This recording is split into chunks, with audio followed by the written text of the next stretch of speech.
Atos capítulo 5. Ananias e Safira.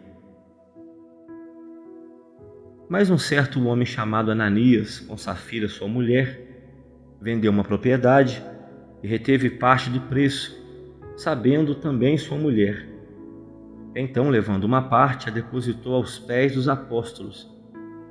Disse então Pedro: Ananias, por que encheu Satanás o teu coração para que mentisses ao Espírito Santo e retivesses parte do preço da herdade? Guardando-a não ficava para ti, e vendida não estava em teu poder? Por que formaste este desígnio em teu coração? Não mentistes aos homens, mas a Deus. E Ananias, ouvindo estas palavras, caiu e expirou. E um grande temor veio sobre todos os que ouviram. E levantando-se os moços, cobriram o morto e, transportando para fora, o sepultaram.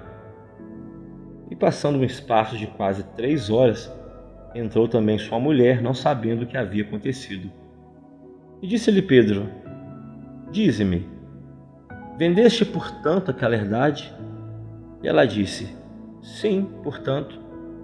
Então Pedro lhe disse: Por que é que entre vós vos concertastes para tentar o Espírito do Senhor? Eis aí à porta os pés dos que sepultaram teu marido, e também te levarão a ti. E logo caiu aos seus pés e expirou. E entrando os moços, acharam-na morta e a sepultaram junto do seu marido. E houve grande temor em toda a igreja e em todos os que ouviram estas coisas.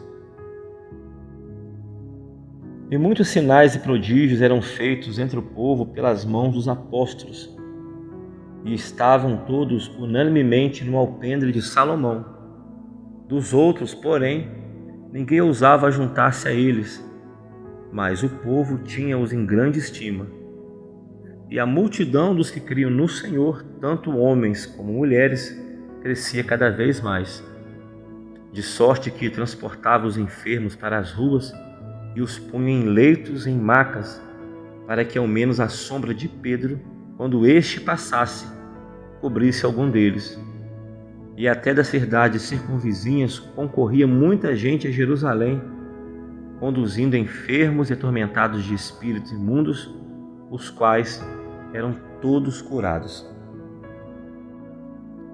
A perseguição imposta pelos judeus. E levantando-se o sumo sacerdote e todos os que estavam com ele, e eram eles da seita dos saduceus, encheram-se de inveja e lançaram mão dos apóstolos e o puseram na prisão pública. Mas de noite, um anjo do Senhor abriu as portas da prisão e, tirando-os para fora, disse: Ide e apresentai-vos no templo e dizei ao povo todas as palavras desta vida. E ouvindo eles isto, entraram de manhã cedo no templo e ensinavam. Mas, chegando o sumo sacerdote e os que estavam com ele, convocaram o conselho e a todos os anciãos de Israel e enviaram ao cárcere para que de lá os trouxessem.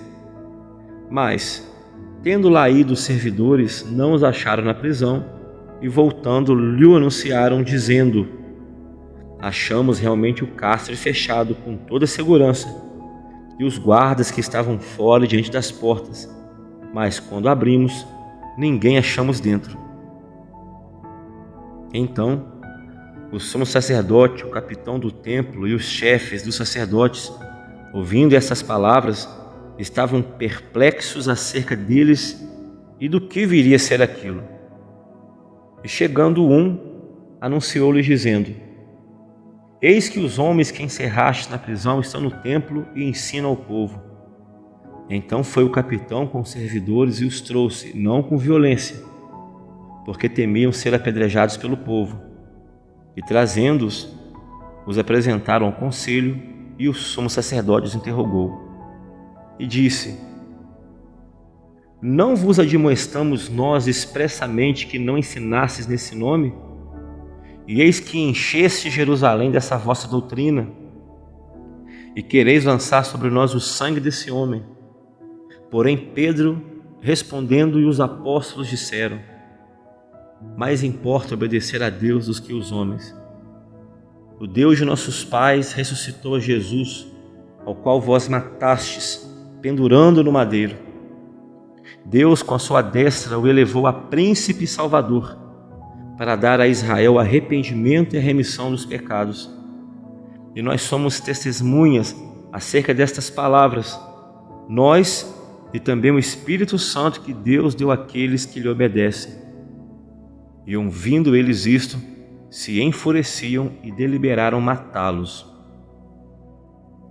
Mas, levantando-se no conselho um certo fariseu por nome Gamaliel, doutor da lei, venerado por todo o povo, mandou que por um pouco levassem para fora os apóstolos, e disse-lhes: Homens israelitas, acautelai-vos a respeito do que haveis de fazer a estes homens, porque antes destes dias levantou-se Teudas, dizendo ser alguém, e a este se ajuntou o número de uns 400 homens, o qual foi morto, e todos os que lhe deram ouvidos foram dispersos e reduzidos a nada. Depois deste levantou-se Judas, o Galileu, nos dias do alistamento, e levou muito povo após si. Mas também este pereceu, e todos os que lhe deram ouvidos foram dispersos. E agora eu vos digo: dai de mão a estes homens, deixai-os, porque se este conselho ou se esta obra é de homens, se desfará. Mas se é de Deus, não podereis desfazê-la, para que não aconteça serdes também achados combatendo contra Deus. E concordaram com ele, e chamando os apóstolos, tendo-os açoitado, mandaram que não falassem no nome de Jesus e os deixaram ir. Retiraram-se então da presença do conselho e, regozijando-se de terem sido julgados dignos de padecer afronta pelo nome de Jesus, e todos os dias no templo e nas casas não cessava de ensinar e de anunciar a Jesus Cristo.